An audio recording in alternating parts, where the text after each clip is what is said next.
It's Two on the Aisle with me, Charles Gross, and Jeff Goodman. Tonight we review A Tale of Two Cities, A Man for All Seasons, and the Broadway Cares Equity Fights AIDS 22nd Annual Flea Market and Grand Auction. Ladies and gentlemen, welcome to Two on the Aisle. Good evening, I'm Charles Gross, and again, welcome to Two on the Aisle. And I'm Jeff Goodman, and again, always, welcome to Two on the Aisle. Yeah.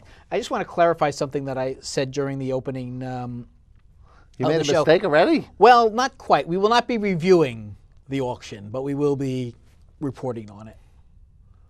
Oh. Okay.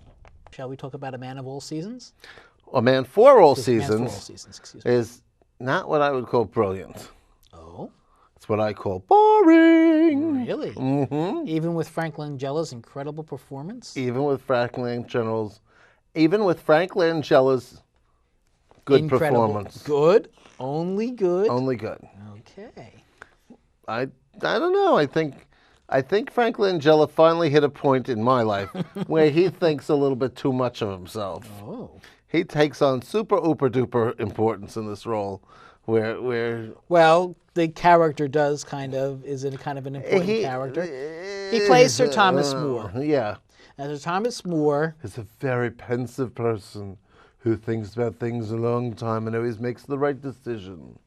And I'm not so sure he made the right one in this case. Well, he made the right decision, but it was, even though he regrets it, it was still the right decision. It was a very moral decision. Well, he felt, now this takes place during the time of King Henry VIII. Mm-hmm. King Henry is married and wants to divorce his wife, which is not allowed by the Catholic Church. And it was also very much because he married Catherine of Aragon, his first wife, and he had to have special dispensation from the Pope because it was his brother's wife. She was his brother's wife. Right, but his brother had died. Right. Okay. But still, there is a law in Catholicism, or back then, that they said, this is what I know from the play, is that you cannot marry your brother's wife. Right.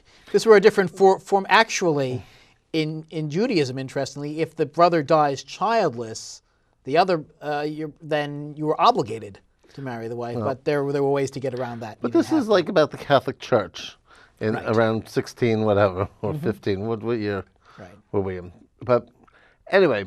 Bottom line is, King Henry has not been able to have a son with his wife, so he wants to divorce her and marry Anne Boleyn. And the other problem was he wanted to marry Catherine of Aragon because she was very powerful in Spain.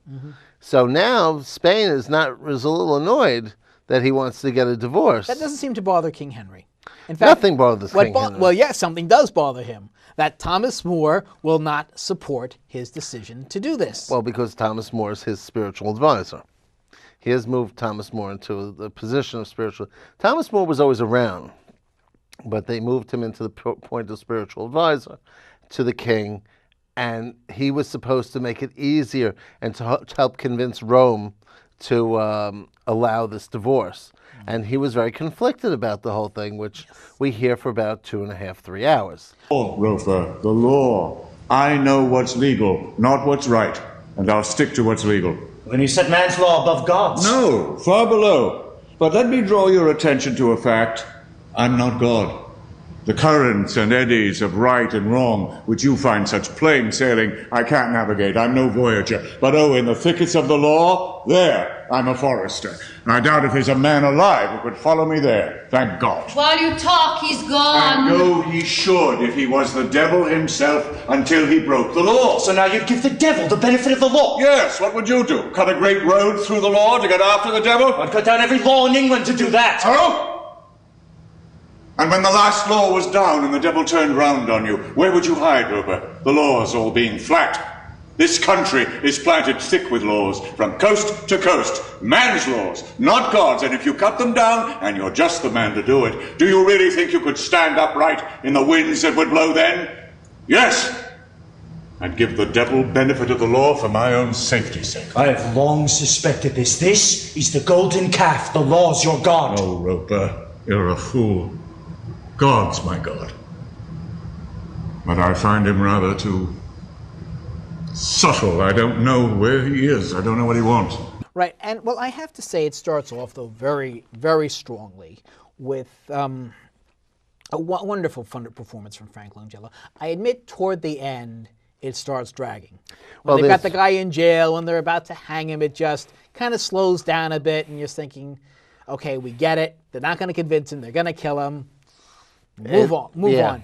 But getting to that point, but it's only at the last part of the play. For the most part, getting there is really a wonderful Well, the problem journey. is And really. I don't think Frank Langella is heavy-handed in this, but he gives such a powerful performance. I think he is he's the center of I think this. he's a little heavy-handed with it, But I enjoyed it. but Again, up until the end. well, it's Then a, it- it was then a it ve- it's a started. very very well written play. It was a very good play for its time. Okay, this debuted in the 50s.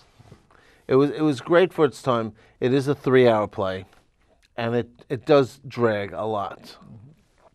Because and the direction did not help it with all the little what do you call it, that haunting music. It made Jeff very sleepy. Right. I don't know how you can see this after full days of Doug work. Hughes did direct this. Okay. Oh, I thought you might want to know that. I don't think he did. I didn't think that he did a particularly good job. Okay, well, you are entitled. It's what I don't And get Robert paid Holt for. is the playwright. Yeah, long time ago. I enjoyed it. I did like Frank Langella.